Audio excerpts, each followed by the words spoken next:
Assalamualaikum warahmatullahi wabarakatuh. Hello everyone, how are you? I hope you stay healthy and stay safe wherever you are. We are from Group 1. In this second meeting, we would like to presentation about the basic principles of mimesis. This topic actually based on Plato's thought. How does Plato view literature? Plato's view on art. First, art is more imitation.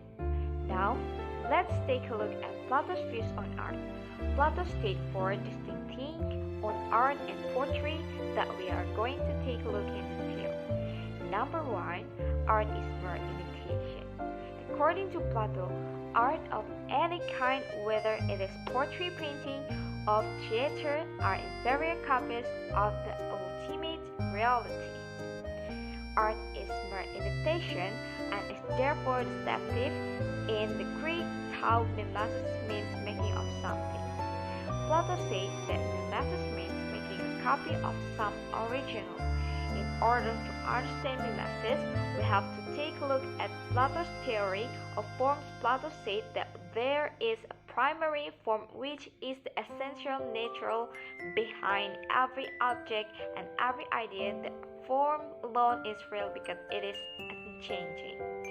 Plato divided the entire world into two parts. Number one, the physical realm, that which we can see in front of us, comprising worldly objects such as chair, table, books, pen, etc. So, this physical realm is imperfect and constantly changing. Number two is the spiritual realm, that which we cannot see, which lies beyond the material world. It is changing and perfect idea. Realm of form and ideas. According to Plato, all the worldly objects that we can see in front of us are inferior copies on the absolute reality of the idea form that are the spiritual realm. For example, the chair that we can see in front of us is a copy of the chair that exists in the spiritual realm, which is cannot see. There are two things in Republic treated differently. Those are Books 2 and Books 10.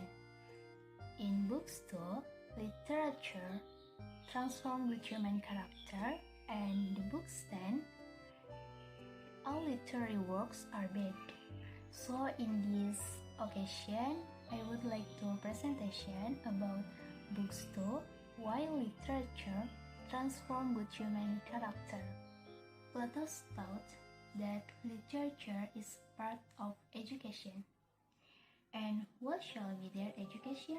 Can we find a better than the traditional thought? And this has two divisions: gymnastic for the body and music for the soul. Music is a very fun educational media for children. It can be influence the development of cognitive aspect in children. It is believed to stimulate a child's intelligence, while the gymnastic is for flexibility of the body, and the child can learn discipline and independence. That is the contact of education, the body and the soul. You know also that the beginning is the most important part of any work, especially in the case of a young and tender thing, for that is the time in which the character is being formed and the desired impression is more readily taken. Plato looks at the work of Homer. The education system in the Greek at the time of Plato involved reading and writing, physical education, gymnastic, and all literary education. Although Plato appreciated the role of literature in education, he had strong reservation about art as a whole, artists in general, and Homer in particular. Do you remember when you were in a young age, your parents always read fairy tales for you? And I think every fairy tales will teaching you about kindness. So that is the literary function of education. But at that time, there are so much story not really suitable with the children with the young age. Plato said, then the first thing will be to establish a censorship of the writers of fiction, and let the censor receive any tale of fiction which is good and reject bad. And we will decide mothers and nurses to tell their children the authorized ones only. Let them passion to mind with such tales even more fondly than they mount the body with their hands. But most of those which are now in use must be discarded. Even though literary is good for teaching children, but we need to understand what kind of literary is good for teaching children, because there is erroneous representation. It means false literature. We know that children not yet able to distinguish between good or not. The role of parents to provide something and give a good example to educate is needed, because as Plato said, not all literature is good.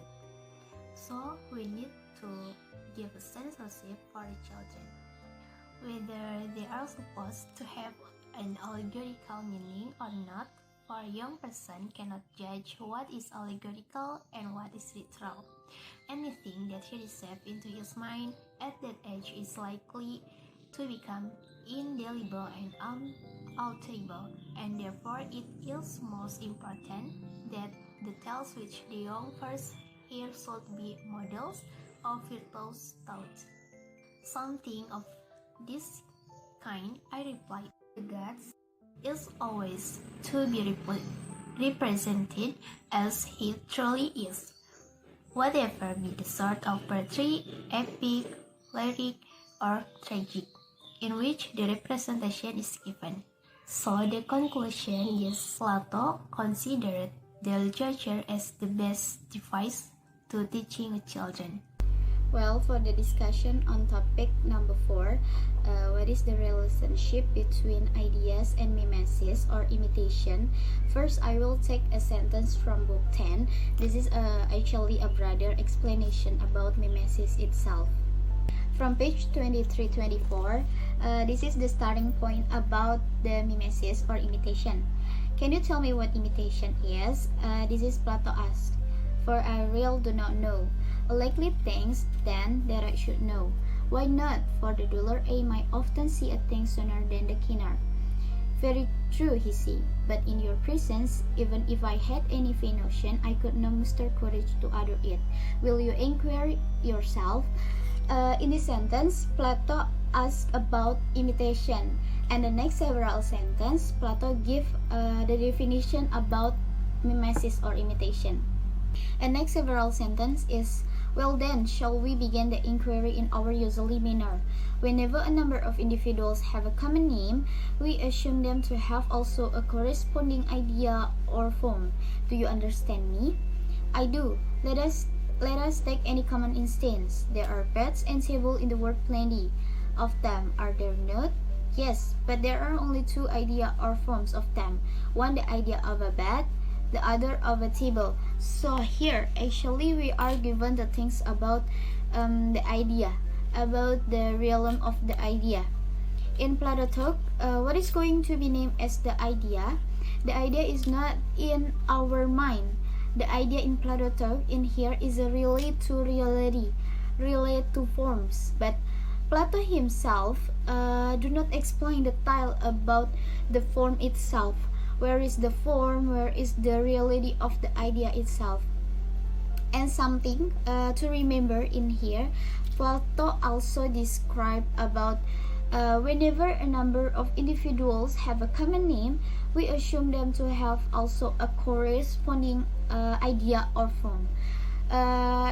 Corresponding idea or form, it means the individual which is the original, it is not here.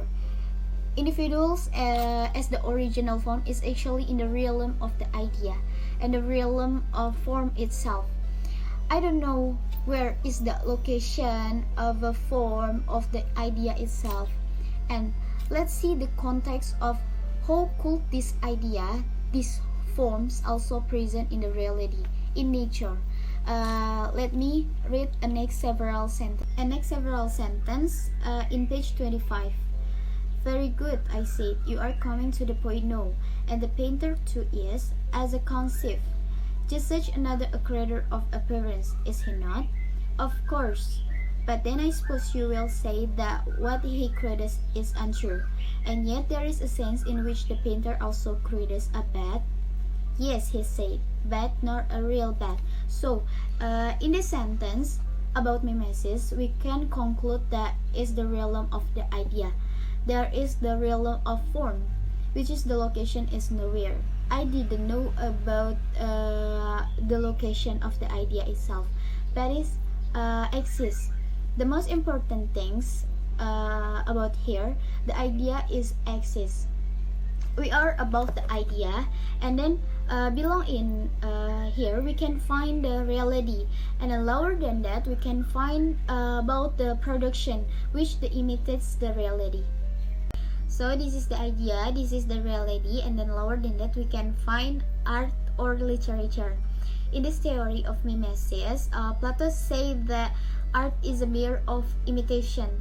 According to Plato's view, art of all kinds like poetry, painting, theater, etc. He believed the idea is the ultimate reality. Art imitates idea and it is imitation of reality. In the Plato definition about mimesis, it means making a copy of some original. So the conclusion of the relationship between mimesis and idea is that all the works produced by humans according to Plato are only copies of the idea, so that the work will never be as perfect as the original form. So he gives an example of a carpenter in a chair. The idea of a chair first comes in the mind of carpenter. He gave physical shape to his idea out of wood and created a chair. The painter imitated the chair of the carpenter in his picture of chair. Thus, painter's chairs is twice removed from reality. Hence, he believed that art is twice removed from reality. From the discussion on topic number 5, we have compared this Plato's argument that all poetical imitation are ruinous to the understanding of the hearers, and that the knowledge of their true nature is the only antidote to them, to the Al-Quran, Surah Ash-Shu'ara, verse 221 to 227. What do you think then?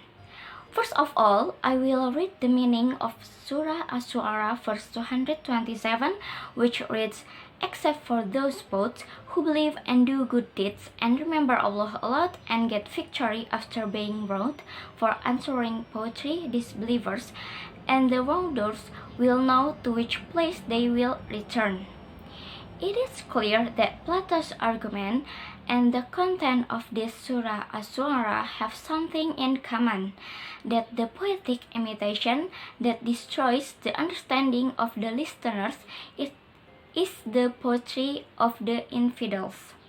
Imitators will like other people with their works and make people think that it is real, but the real artist who knew what he was imitating would be interested in realities and not in imitations.